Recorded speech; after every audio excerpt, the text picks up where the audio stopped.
Hello बच्चों, good morning. आज मैं आपकी पुस्तक अविका से पाठ 4 दो बैलों की कहानी फिर नेक्स्ट वीडियो में आपके एक्सरसाइज करवाऊंगी। कहानी रामपुर के एक नज़दीक गांव में झूरी नाम का एक किसान रहता था। उसकी मोती वह अपने बैलों से बहुत प्यार करता था। झूरी उनके दाने चारे का बहुत ख्याल रखता था, कभी उन्हें भूल कर भी मारता पीटता नहीं था। इसलिए झूरी को भी वे पशु लोग भी बहुत प्यार करते थे। झूरी की पत्नी का भाई गया एक बार वह हीरा मोती को उस दिन के लिए अपने गांव ले जाना चाहता था। झूरी अपने प्यारे बैलों को अपने से अलग नहीं करना चाहता था, किंतु गया का मान रखने के लिए अपने मन को कंट्रोल करके उसने हीरा मोती को गया के हाथ में सौंप दिया। गया रास्ते में बैलों के कुछ शरारतें अगर होती तो उसको मारते पीटते रूखा सूखा खिलाते हुए वो घर ले गया। रात होने पर भी उसने दोनों बैलों को कुछ खाने को नहीं दिया और रूखा सूखा से जो डाला उसको बैलों ने सूंघा तक नहीं। गया की एक बेटी थी, वह दोनों बैलों की दशा देख रही थी। उससे यह सब देखते नहीं बना तो रात में वह अपने पिता की चोरी से दोनों बैलों के लिए कुछ खाने को ले गई। दोनों बैलों की आंखों से पानी निकलने लगे। अगले दिन फिर गया तो मोती गया को देखते ही फुफकारने लगा, किंतु हीरा ने उसे मना कर दिया। किसी तरह गया फिर उन्हें अपने घर ले गया और मोटी रस्सी से बांधा। एक रात जब रस्सी को तोड़ने की कोशिश कर रहा था, तभी वह ले आए और उसने दोनों बैलों को खोल दिया। दोनों वहां से भाग निकले।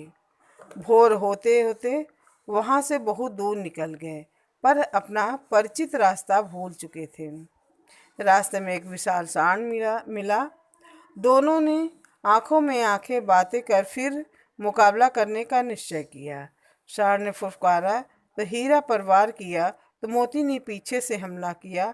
इस प्रकार अप्रत्याशित रूप से मिले जुले हमले से सांड घबरा कर भाग गया और अपनी जान बचाई।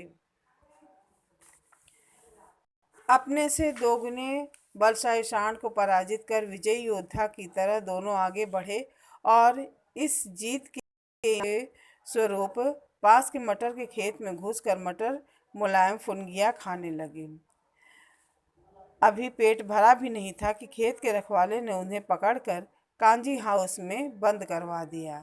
कांजी हाउस में हीरा मोती के अलावा कई जानवर थे, भैंस, घोड़े, घोड़ियां, बकरियां, तो गधे भी। सब दुबले। यहाँ न चारे का प्रबंध था न पानी का। दोनों पछताने लगे कि कहाँ फंस गए।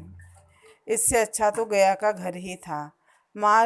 गया की मारपीट और रूखे सूखे चारे के साथ बच्ची का प्यार भी तो मिल रहा था। 4 दिन और 4 रातें बीतने पर मोती का धैर्य जाता रहा। एक रात उसने हीरा से कहा कि अगर दीवार तोड़ दी जाए तो इस जेल से बाहर निकला जा सकता है। हीरा के मना करने पर भी मोती अपनी सींग से दीवार को तोड़ने के लिए आजमाना शुरू किया। दीवार कच्ची मिट्टी की थी। सींगों की चोट से थोड़ी हिली और कुछ मिट्टी उखड़कर गिर गई।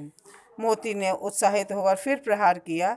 दीवार का एक छोटा सा हिस्सा टूटकर गिरा। अब मोती ने जोर जोर से चोटें मारने शुरू की। दीवार रास्ता बनता गया। सब से पहले घोड़ी भागी, फिर भैंस, बकरियां, सभी जानवर वहां से भाग गए। उसने हीरा को भी भाग चलने का न्योता दिया, पर हीरा ने मना कर दिया।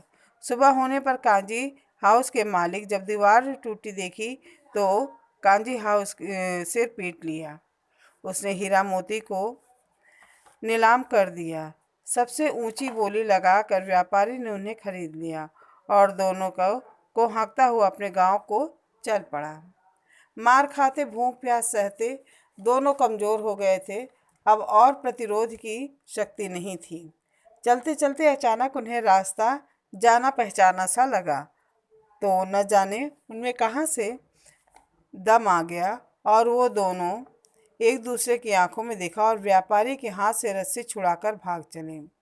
आगे आगे दोनों बैल और पीछे पीछे व्यापारी। हीरा मोती जब रुके तो अपने घर पहुंच चुके थे। बैलों को देखकर झूरी निहाल हो गया। वह दौड़कर उनसे लिपट गया।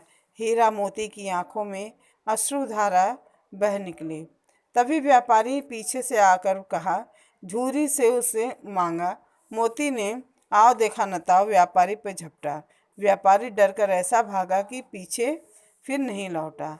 भीतर से झूरी की पत्नी भी दौड़ी दौड़ी आई। उसने हीरा मोती के माथे को चूम लिया और खुशी खुशी उनकी देखभाल करने लगी। बच्चों, ये थी आपके पाठ का सारांश। आप इस पाठ को अच्छे से पढ़ लीजिएगा।